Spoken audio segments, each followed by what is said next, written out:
Hello and welcome to this brand new edition of Global Lens on News9 Live with me, Neha Khanna. As always, we have a packed show for you. Let's get started with our big focus. In recent days, two tech czars have made global headlines over issues that are snowballing into massive controversies and have sparked a debate on free speech and privacy on the one hand and the need for content moderation online and enforcement of accountability on the other. We are talking about the arrest of Telegram founder Pavel Durov by French authorities and some sensational allegations made by Facebook founder and Meta CEO Mark Zuckerberg against the Biden administration in the United States. Let's start with Pavel Durov. French authorities arrested the tech billionaire entrepreneur who is the co-founder and CEO of the secure messaging app Telegram at the Le Bourg airport near Paris last Saturday. French officials say Durov was arrested as part of a preliminary police investigation into allegedly allowing a wide range of crimes due to a lack of moderators on Telegram and a lack of cooperation with the police. Telegram says it is absurd to claim that a platform or its owner is responsible for the abuse of that platform. French President Emmanuel Macron too has waded into the debate. Defending the authorities, Macron said Durov's arrest was not a political decision. He added, while France is deeply committed to freedom of expression and communication. In a state governed by the rule of law, freedoms are upheld within a legal framework, both on social media and in real life, to protect citizens and respect their fundamental rights. The curious case of Pavel Durov has sparked global interest in the mysterious tech czar.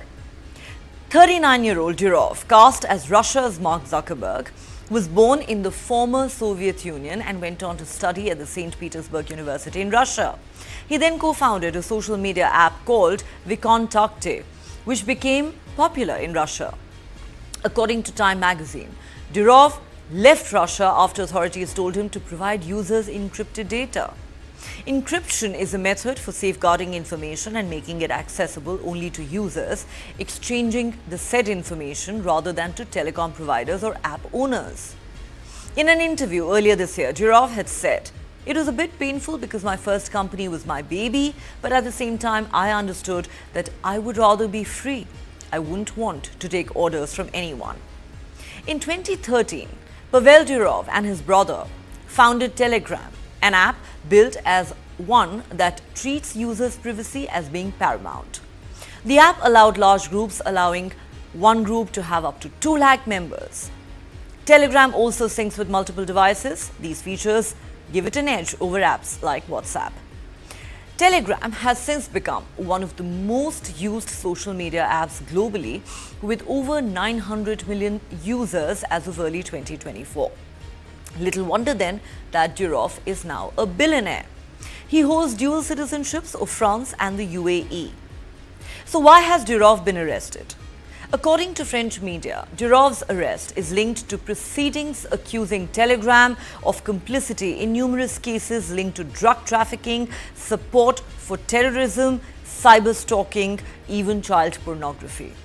Telegram's high degree of user privacy has helped some users sell drugs, dupe people through online scams, including crypto scams, and engage in other illegal activities through the app across the world. Officials say at least 12 violations have occurred and an investigation was opened last month. Telegram's FAQ section lays down its policy on taking down content. It says we have to process legitimate requests to take down illegal public content within the app. But here's the important thing. It says, please note that this does not apply to local restrictions on freedom of speech. For instance, if criticizing the government is illegal in some country, Telegram will not be a part of such politically motivated censorship. This goes against our founders' principles. While we do block terrorist bots and channels, we will not block anybody who peacefully expresses alternative opinions. The French say Durov did not cooperate in the investigation, leading to an arrest warrant against him. Media reports say the OFMIN, an office in France responsible for combating violence against minors, had discreetly launched an investigation into the dissemination of child pornography on Telegram. Other offences were later added to the investigation. Durov's Russian origins have added to the tensions between Russia and the West. Russian government officials have expressed outrage over his arrest, with some calling it politically motivated and proof of the West's double standards on freedom of speech. The Kremlin was denied consular access to Durov, according to the Russian embassy in Paris. Now, this is just the latest in a string of cases of governments and tech companies clashing over the regulation of content posted on social media apps and websites.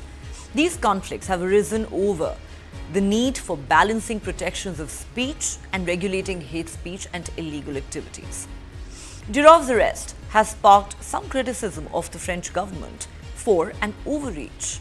Former US National Security Agency contractor turned whistleblower Edward Snowden has said, and I quote, "The arrest of Durov is an assault on the basic human rights of speech and association.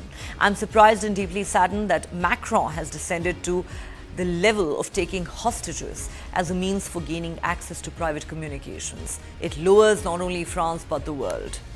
Owner of X, Elon Musk too has slammed the arrest and mocked the French authorities while referring to the move as an act of censorship. In April this year, Durov had said some governments had sought to pressure him, but he believed the app should remain a neutral platform and not a player in geopolitics. Telegram's case has similarities with government actions against Meta, which owns Facebook, WhatsApp and Instagram, and X and other tech giants as well. Earlier this year, a judge of the Brazilian Supreme Court ordered X to comply with its orders against accounts spreading false information deliberately. X owner Elon Musk criticized the order for not being transparent and cited his commitment to free speech for not following the order. Eventually, X shut down its operations in Brazil. In India too, the central government has had some run-ins with WhatsApp over dissemination of fake news. While WhatsApp introduced some changes, it declined to reveal the source of messages, citing security and privacy concerns. Now let's come to Mark Zuckerberg. The Meta boss has said he regrets bowing to what he said was pressure from the Biden administration in the US to censor content on Facebook and Instagram during the COVID pandemic. In a letter sent to a US House Committee chair, he said senior officials, including some from the White House, pressured Meta to remove content in 2021. He says, and I quote, "We made some choices that, with the benefit of hindsight and new information, we would not make today. I believe the government pressure was wrong, and I regret that we were not more outspoken about it." The White House has defended its action, saying it encouraged responsible actions to protect public health and safety. Zuckerberg also said his company briefly demoted content relating to Joe Biden's son, Hunter, ahead of the 2020 election, after the FBI warned of a potential Russian disinformation operation. The content did not turn out to be part of such an operation, according to Zuckerberg. The question we're asking on Global Lens tonight is this: is this arrest and the crackdown on big tech that we are witnessing, does it amount to censorship and violation of free speech, or is it in fact much needed online content moderation and an instance of holding tech giants accountable? Where does the buck stop? How should governments balance protection of free speech with enforcing accountability for dangerous content online? We hope that Mr. Durov has all the necessary opportunities to organize his legal defense. Naturally, given his Russian citizenship, we are ready to provide all the necessary assistance and support, but here the situation is complicated by the fact that he is also a citizen of France. The charges brought are indeed very serious. They require no less serious evidence, otherwise there will be a direct attempt to restrict freedom of communication. Well, we can say that in what appears to be direct intimidation of the head of a large company, that is, there will be politics involved, the presence of which in this story was denied by Mr. Macron yesterday. The arrest of Pavel Durov means that there is no freedom of speech, that the freedom of speech in Europe is dead. Elon Musk is free, Mark Zuckerberg is free, but Pavel Durov is now in prison. Why? Because he's Russian. He's a Russian by nationality and he's Russian by his citizenship. So he has been traced as a person to be a scapegoat for the West as an evil Russian. All right. So this is, of course, a debate that has been ongoing for a while now.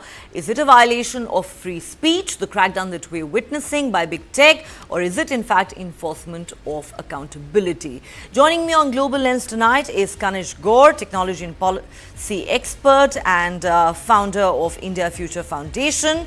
We also have with us Khushbu Jain, a Supreme Court advocate and technology and data privacy law experts.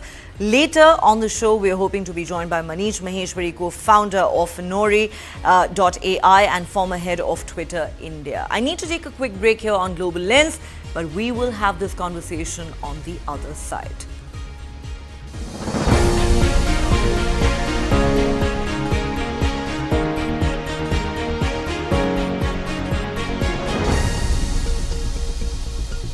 Fast. My God, isn't she your daughter? Yes. She's playing football. This is boys' game. Make her study. If she doesn't get a good job, she will get a good match. Will you win the world by playing football? Yes, auntie. My daughter will win the world by playing football. Let's go to Germany. World's largest football talent hunt, News9 Indian Tigers and Tigresses. In association with DFB Pokal, Bundesliga, BVB and India Football Center. Train and play matches in Europe. Register now and fly to Germany. IndianTigersandTigresses.com.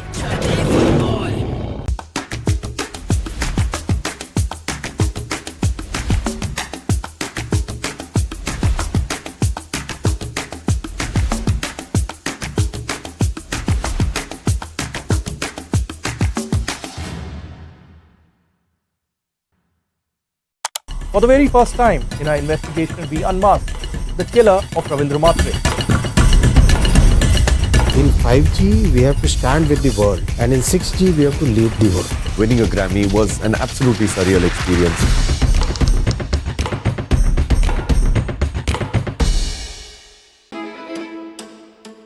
Cooking is an act of law. The first act of law we receive from our mothers in the families. Modern Indian food is all about contemporary and innovative approach to traditional Indian cooking. Representation it's also important, I want to wear this white coat every day and then be a chef. There are stories. If the name of whiskey is Indri, then there is a whole story behind that. Cooking food is like a therapy, and eating one is like a pleasure I can give it to myself. With Lounge Nights, I'm on a journey to celebrate and recognize the best food and nightlife establishments in various cities across India.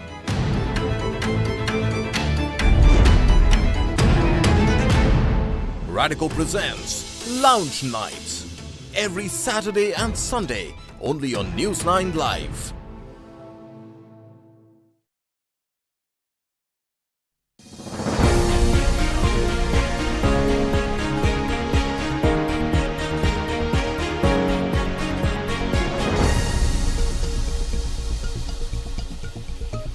Welcome back. You're watching Global Lens on News9 Live with me, Neha Khanna, and we're discussing whether the crackdown that we're witnessing in different parts of the world on big tech is censorship and a violation of free speech, or much needed enforcement of accountability for online for dangerous content online. Let's put this question to our guests. Kanishk Gaur, let me start with you. Let's start with the curious case of Telegram founder Pavel Durov. As you know, he was arrested over the weekend by French authorities. Even the French president has justified the action, saying that while we uphold freedom of speech, it has to be balanced with the need to protect our citizens. The question really is Pavel's arrest justified? Can the founder, the owner of the app, be held accountable for the misuse of the platform?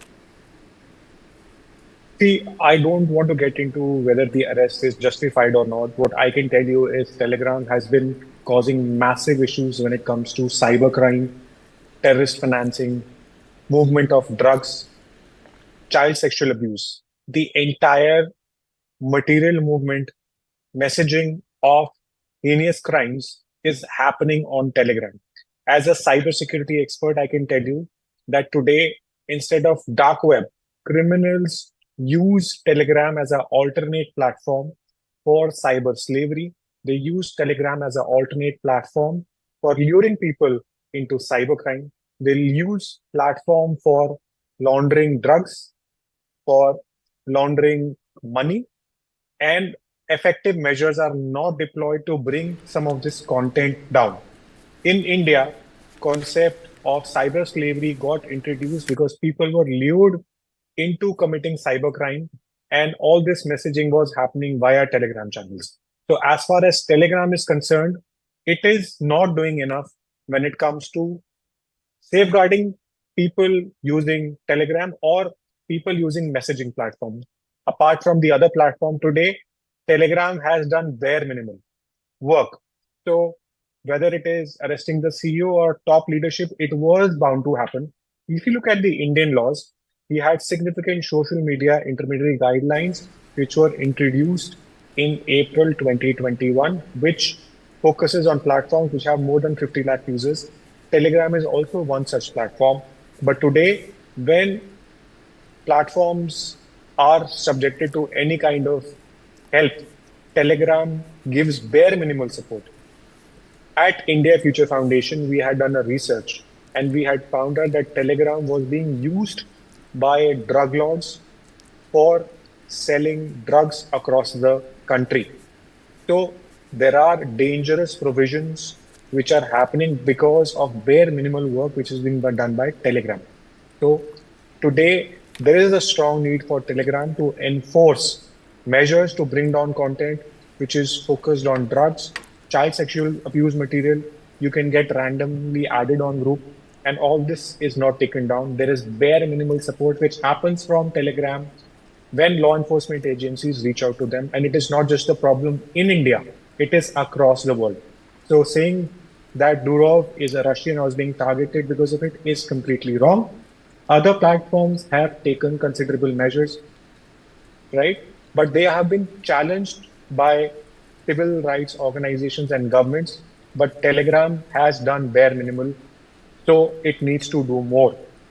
Right now, this is being done by French authorities or it has been done by any other authorities.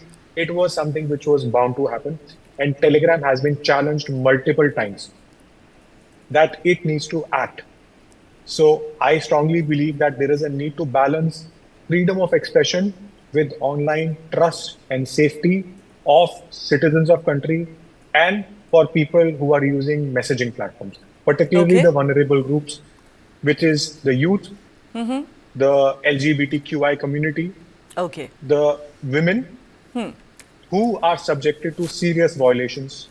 You and I get added randomly on Telegram channels and are asked to invest in cryptocurrencies, which are fraudulent currencies, and nothing happens on those groups. So definitely there is more that needs to be done. This was waiting to happen, says Kanishk Gaur. All right, fair enough. Khushbu, let me come to you now. You've heard Kanishk. He has some very strong views on where he believes Telegram has gone horribly wrong. He says that various illicit, criminal and dangerous activities were going on, have been going on via Telegram in India and all across the world, with Telegram doing absolutely nothing to address those issues despite, law enforcement agencies reaching out to them. He's listed, money laundering, terror financing, child sexual abuse, child pornography, crypto scams, drug trafficking amongst the long list of such activities. He says this was bound to happen. Now, the response from Telegram is, it is absurd to claim that a platform or its owner is responsible for the abuse of that platform. Therefore, my question to you is, do you believe that this is an issue that needs to be addressed perhaps in a different manner, or is the arrest of the CEO of Telegram justified in your view? See, for that, I think to deal in a different manner was when 3 years back we came up with our 2021 policy.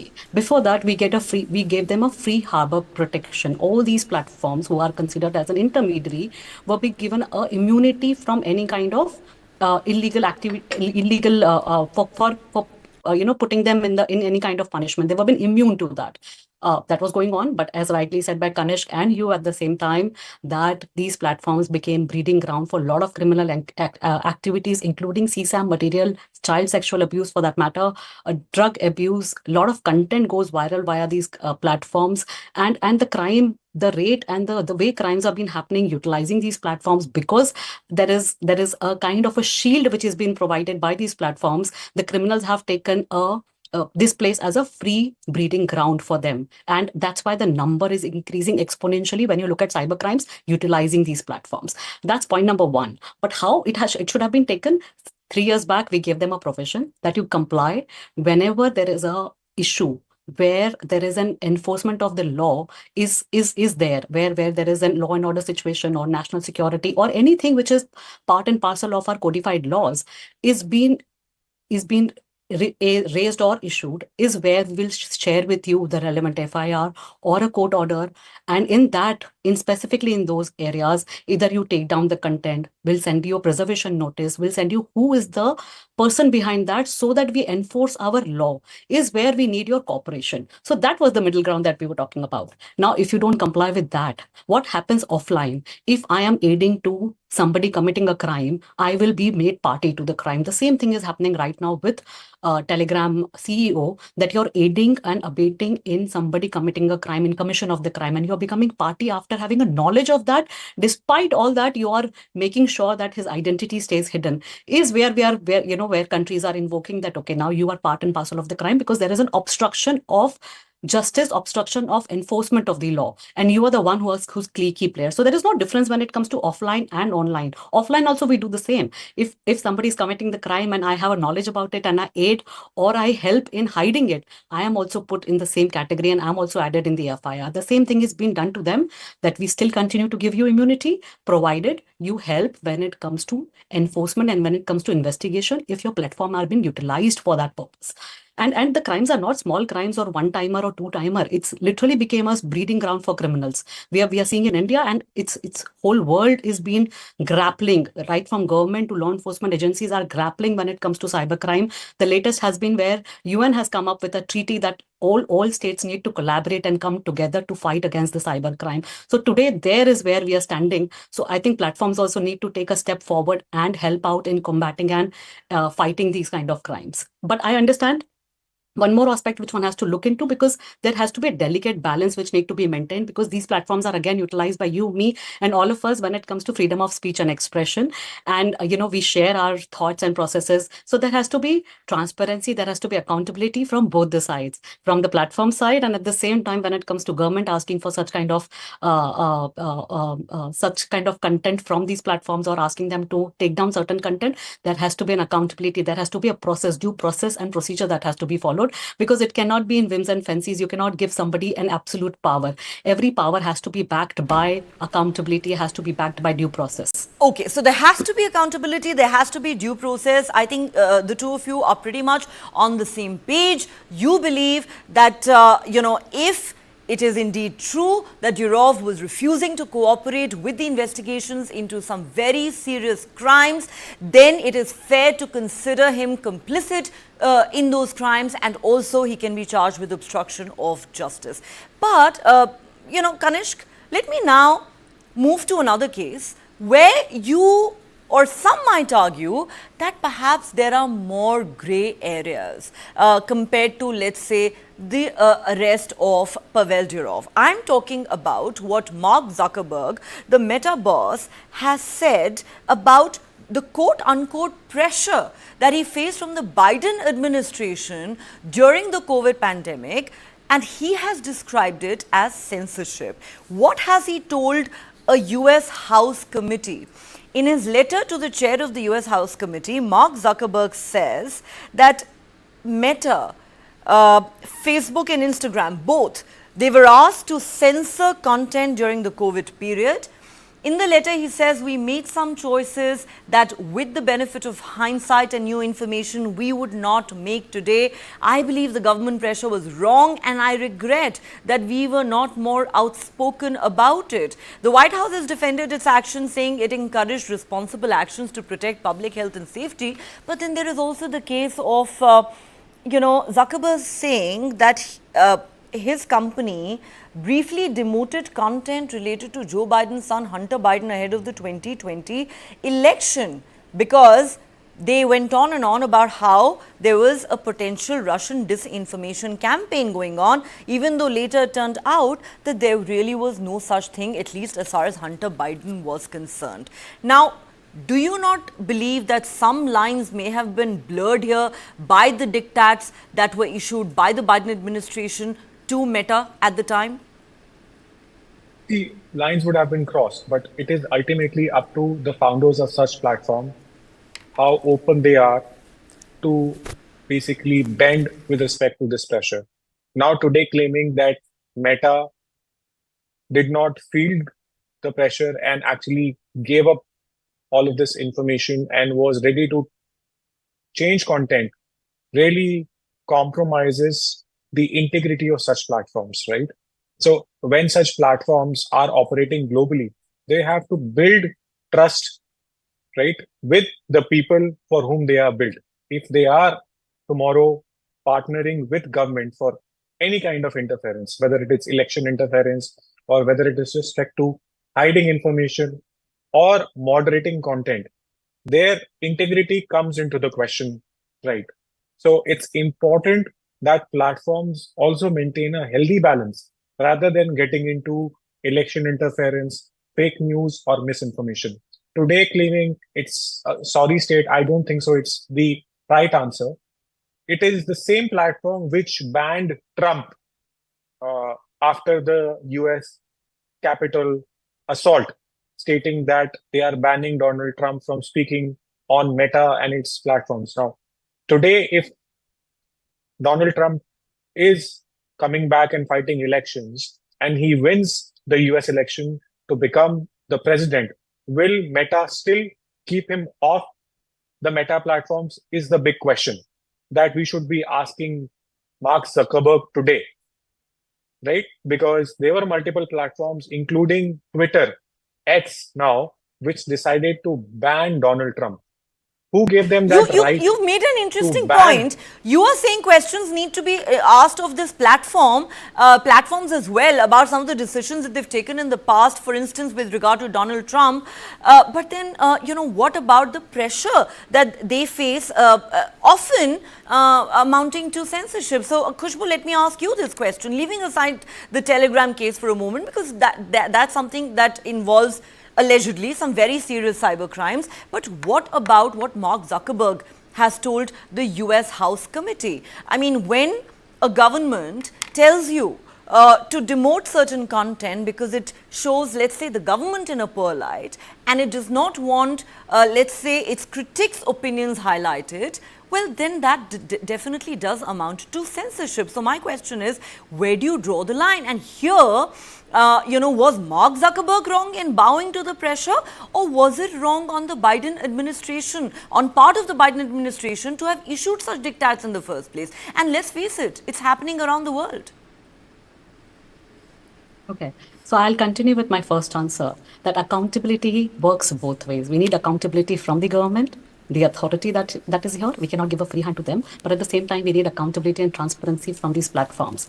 Both are not in a good way if you look into it. If you look into it, Meta is being accused for amplifying content which is favorable to their own business needs and opportunities. We have seen how they have been, how these platforms are being misused and used, and how India, forget about anybody else, let's talk about India. India has struggled in asking small requests when it comes to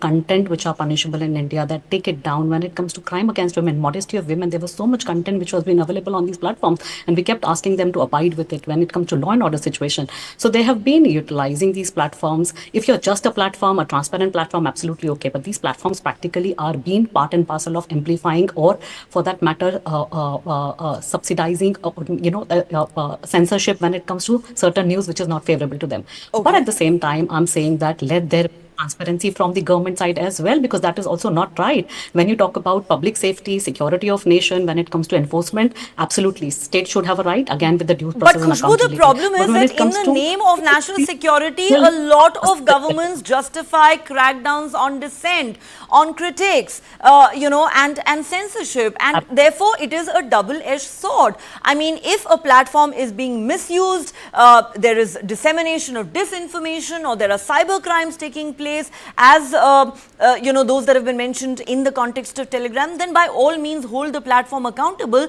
But we have seen multiple instances where governments have sought to bring pressure to bear on social media platforms just because they do not want to see an unfavorable political opinion expressed on that particular platform. So it really is a double-edged sword. And I think one man who understands, perhaps the challenges that come with running big tech in a country like India and elsewhere in the world is Manish Maheshwari, who now joins us on the show. Manish Maheshwari is co-founder of Fanori.ai, and he is the former head of Twitter India. I need to take a quick break here on Global Lens. On the other side, we'll go across to Manish and discuss with him his experience of running Twitter India.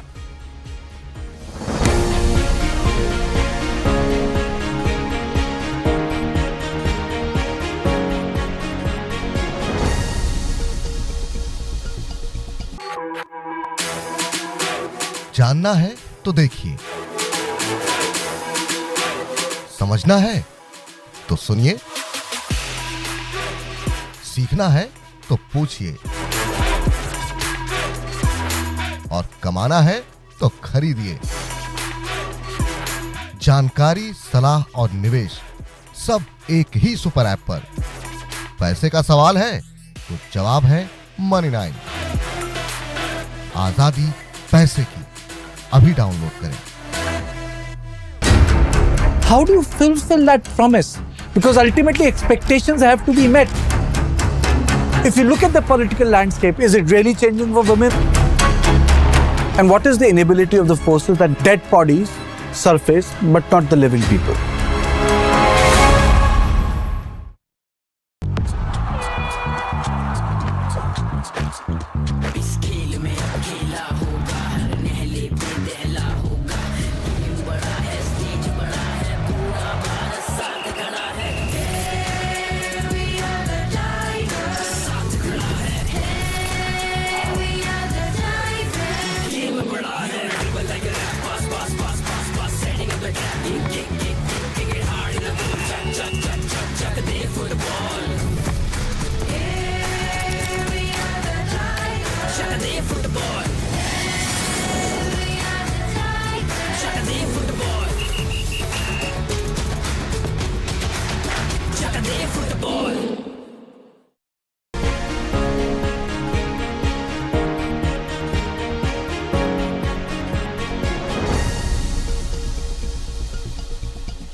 Welcome back. You're watching Global Lens on News9 Live with me, Neha Khanna, and we're discussing the crackdown on big tech. Is it justified or is it an overreach by governments? Let me go straight across to Manish Maheshwari, co-founder of Fanori.ai and former head of Twitter India. Manish, thanks for joining me on Global Lens tonight. We're talking about the arrest of Telegram founder Pavel Durov by French authorities. Telegram has said it is absurd to claim that a platform or its owner is responsible for the abuse of that platform.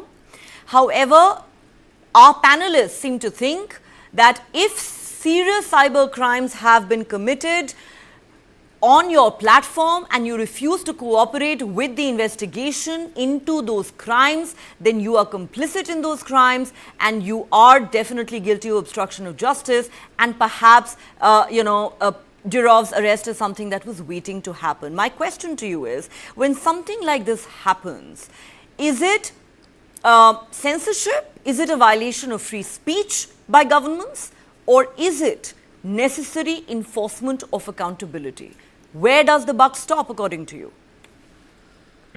Yeah, thanks for having me on the show. I think there's a lot in the series of questions you asked. So we have to decouple quite a few things, and there's a lot going on here. So first of all, let's talk about the concept about free speech, right?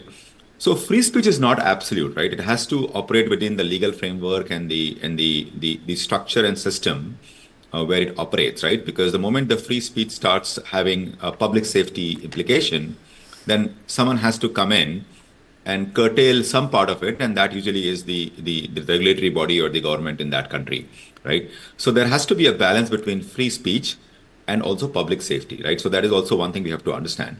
Second is you talked about moderation. So moderation has to be accompanied by, I would say, transparency, right? So if you are asking something to be moderated or asking someone to moderate something who has the power, there has to be a transparent set of principles saying, what things will be moderated and how, and who will moderate it, and what things won't be moderated, right? The more objective the list is, the better, because otherwise, these things can be abused as well to prevent a narrative that is not in your favor, and that would come in the way of free expression of opinion, right?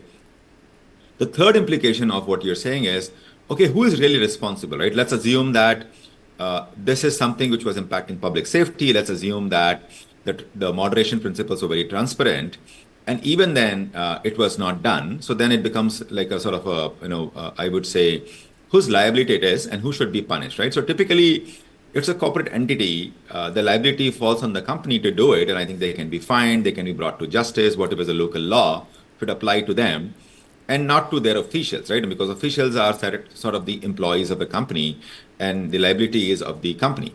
Now, here also, there has to be a bit of a nuance here that, okay, if the official has not, I would say, cooperated, and that official had knowledge, so as a citizen, they should have cooperated in that country and should have been sort of the person who should have given all the relevant information to the law enforcement agency, then of course you can also bring them to justice, right? So that's the question to think about.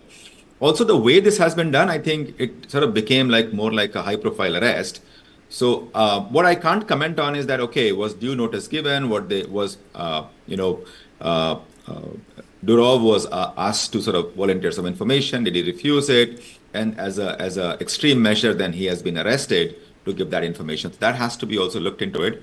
So there are a couple of things to it. Just to summarize, of course, there has to be a balance between free speech and public safety. Second, there has to be a balance between content moderation and transparency. And third, has to be a balance between, where do you fix the liability and how do you then enforce the liability? I think we have to analyze it at 4 levels. How do you enforce liability, I think, is perhaps the most critical question at the heart of this debate. Manish, let me ask you this. When you talk about very serious crimes like money laundering, terror financing, child sexual abuse, drug trafficking, there is no doubt that a stringent action needs to be taken, because this is, after all, about the safety of people, of our citizens. But would you not agree that there have been multiple instances where governments have put pressure on social media platforms simply for, for allowing an alternative opinion, let's say unfavorable to the government, a showcase? Now, that is where the problem lies, that is where the lines blur, that is where allegations of censorship come in. We might say that authoritarian governments do it, but let's face it, it's also happening in democracies around the world. Yeah. So that is where good process is needed, right? Clearly, you need to have a process where you define, what is the process to take down a piece of content, right? And that is where a distinction between a platform and a publisher comes into play, right? If someone is a publisher, that means they own the content and they are the one who is producing that content, and therefore they have a bigger liability to ensure that the content being published is correct and is not causing public harm. On the other hand, if you're a platform where you are not producing content, where others are producing and putting content, then I think the framework is very different. That is where I think it comes to the point of saying, okay, if someone points it out to us, we will take it down, provided what you point it out to us is not legal or it should not be there, right? Now, clearly, every government in every country wants to sort of stay in power, and they want to make sure that the narrative is in their favor. And to the extent they can, they try their luck. And it depends also on the platforms, how they manage that process, because different platforms have different policies. But ultimately, in most democratic countries, there is a very strong distinction between the executive body of the government as well as the legal system and the judicial system and the law enforcement agencies. I mean, so it seems to work out. Of course, there are issues everywhere, but I would say that by and large, that is the independent and having a transparent process is the key. Okay, let me ask you this question. You know that, the Indian government has had a few run-ins as well with some social media platforms, from Twitter, which is now X, to WhatsApp. WhatsApp, for instance, was asked to share, even encrypted messages, something that WhatsApp refused to do. Now, governments a lot of times do these things in the name of national security, but unfortunately, we also see that definition being stretched at times. You have been the head of Twitter India. I would love for you to share with us some of your experiences, Manish. How challenging is it to run a big tech company like Twitter, now X, or Meta for that matter, in this era? Yeah. So clearly, I won't go into specific, but I can tell you this, that, see, most technology companies, right, they have been built on user trust, right? So why people are comfortable sharing something on, say, YouTube or Instagram or Twitter is because they know that it's a platform for free expression. They can be themselves. They can express their opinion. And I mean, people will not come after them personally or criminally unless they do something which is illegal, right? And sort of there is also that belief that this will happen this way.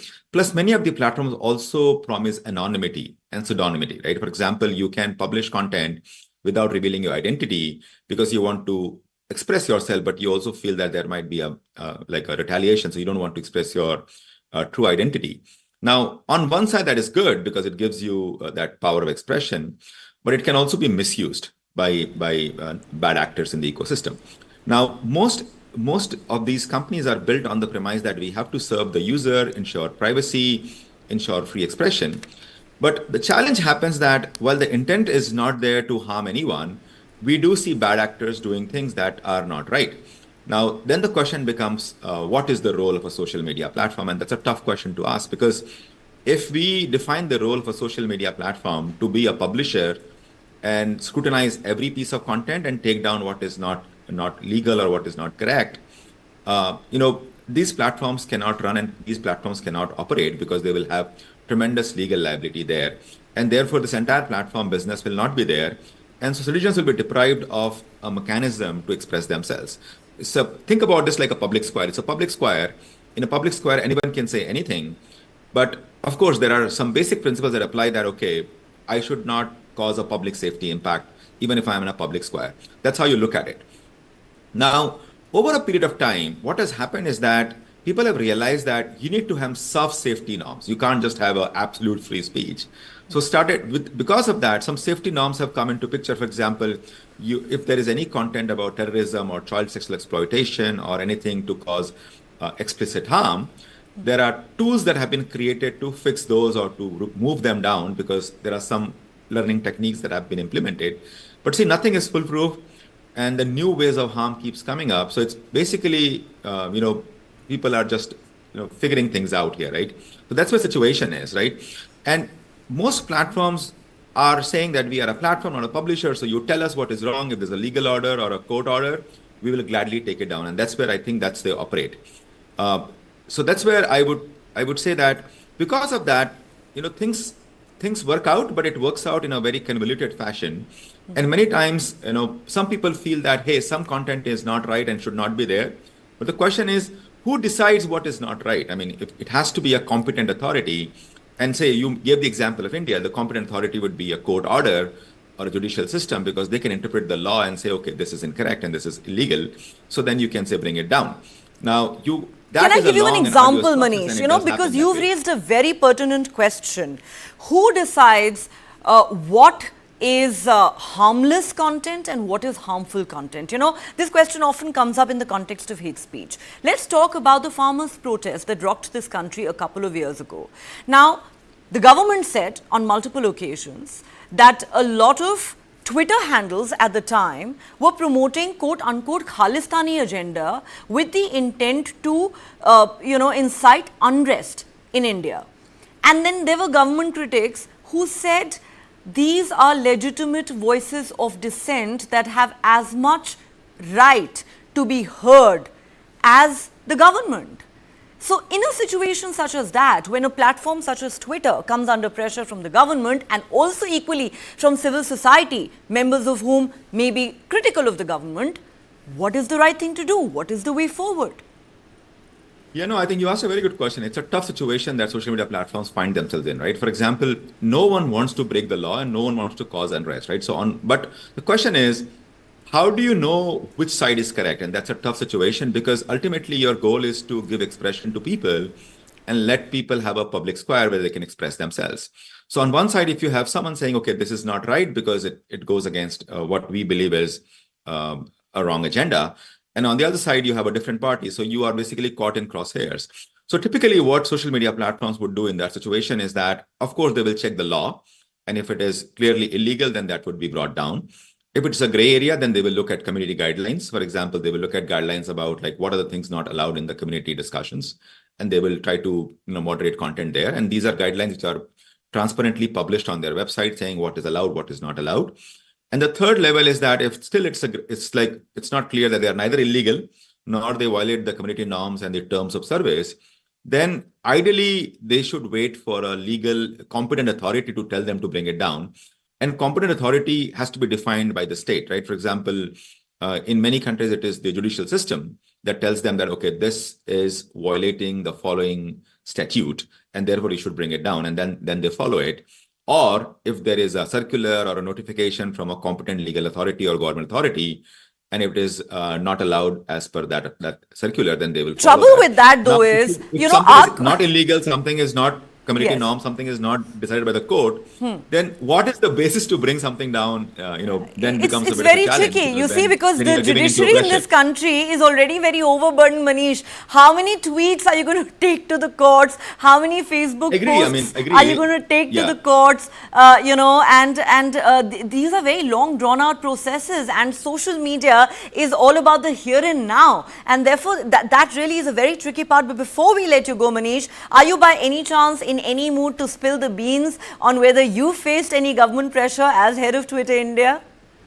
I will skip that question. I think that's something we will talk some other time. But I think I would just say that, see, my heart goes out to everyone who tries to do good things, but at the same time, it's a tough situation to be in, right? I mean, like you are dealing with something very, very important, and also at the same time, you carry the burden of upholding people's trust, but you also want to be law-abiding. You want to follow all the rules and norms. So often social media platforms fall in the crosshairs of this discussion. Okay. Now, I don't know the specifics of the case with Durov and the Telegram's founder who just got arrested. I just hope that a due legal process is followed, and if he has been given proper notice and he has chosen not to comply, he has chosen to not cooperate, then probably he should be subject to a personal liability and criminal persecution.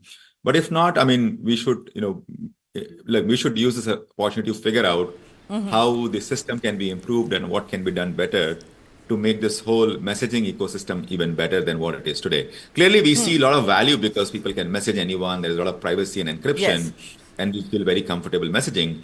At the same time, I do agree that it has become it has become a place where a lot of illegal and criminal activities also happen. So the question is, how do you stop that? Like, do you start snooping on every message? Is that the right answer? Yeah. How do you know prima facie that something is wrong until the crime is committed? Should you not let anything happen? Should you just shut down everything? Like, that's a bigger question. Like, I mean, should we deprive ourselves of this tool? We are, after all, in the digital media. media. How do you manage this tool better? And no one has an answer. I think we all have to figure out as humanity and as community. There is no one clear or easy answer to this. Also, another question for which maybe we'll get you on another show is whether the government can really be the final arbiter on what can be showcased on a platform and what cannot. When it comes to serious crimes, yes, government agencies will kick in. But then again, when it's a matter of opinion, can the government really be the final arbiter of that? I need to take very quick closing comments from Kanishk and Khushbu before we close this debate. Kanishk, of course, Manish has made a very nuanced argument about this whole issue, but he says often social media platforms do find themselves in the crosshairs of these conflicts that have arisen in the digital age. So Manish is right. Platforms do find themselves in difficult spots, and at times they are subjected to too much of pressure. But it is again to the founder's value, how he wants the organization to be led, what kind of vision he has set up for the organization, and does he wants to succumb to this pressure or still maintain those values on which the organization was founded. A lot of times top leadership have to undergo this pressure and put to tough spots, even respond to law enforcement agencies or situations where they get challenged by the law. There are no easy answers. It's happened in the United States. Mark Zuckerberg has talked about it. It's happened in India. Let's be honest. Khushbu, very, very quickly, I'm out of time. Where does a platform need to cooperate? Where does it put its foot down and say, no, we are not going to take down content just because you don't like it?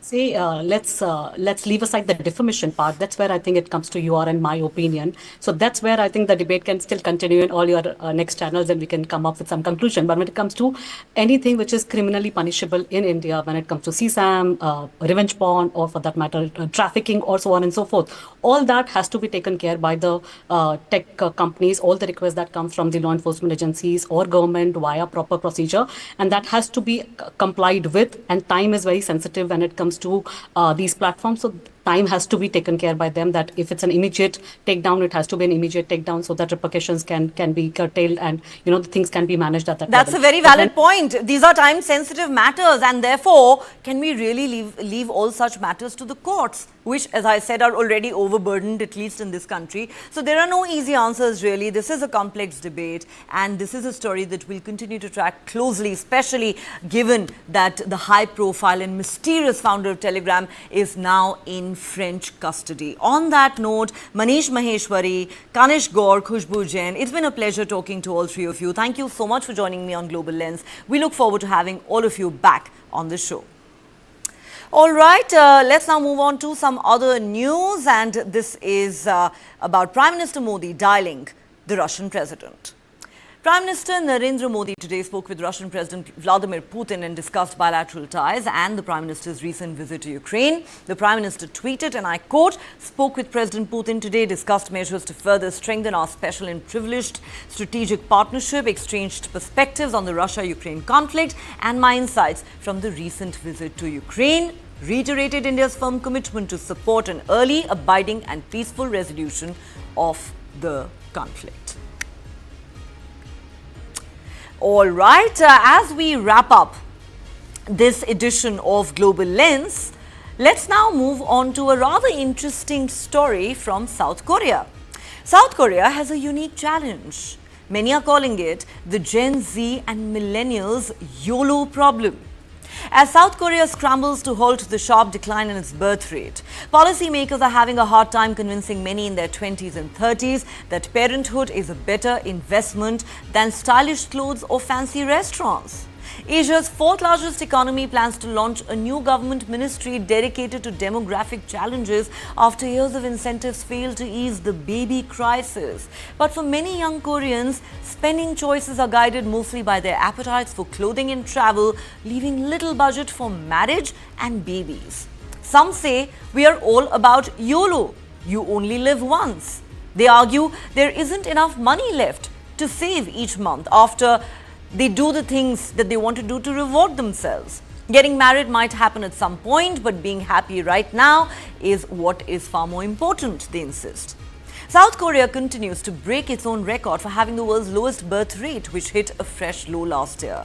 Sociologists say the lifestyle priorities of Koreans in their 20s and 30s, considered generations Y and Z, mean they spend more and save less on an average than the wider population or their peers in other countries, neither of which are conducive to nest building. Experts say the youth in South Korea are status hunting. Their high spending habits show young people are working on their own emblems of success online rather than focusing on the impossible goals of settling down and having children. Well, not even South Korea's aggressive interest rate hikes over the past 3 years have been able to rein in youthful spending. So clearly, this is a unique challenge that South Korea faces. All right. A unique problem indeed, but at the moment it doesn't look like the government of South Korea is able to convince the youth to change their minds about getting married and having babies. Well, that's all the time we have on this edition of Global Lens. Thanks for watching. Do join us again at the same time tomorrow.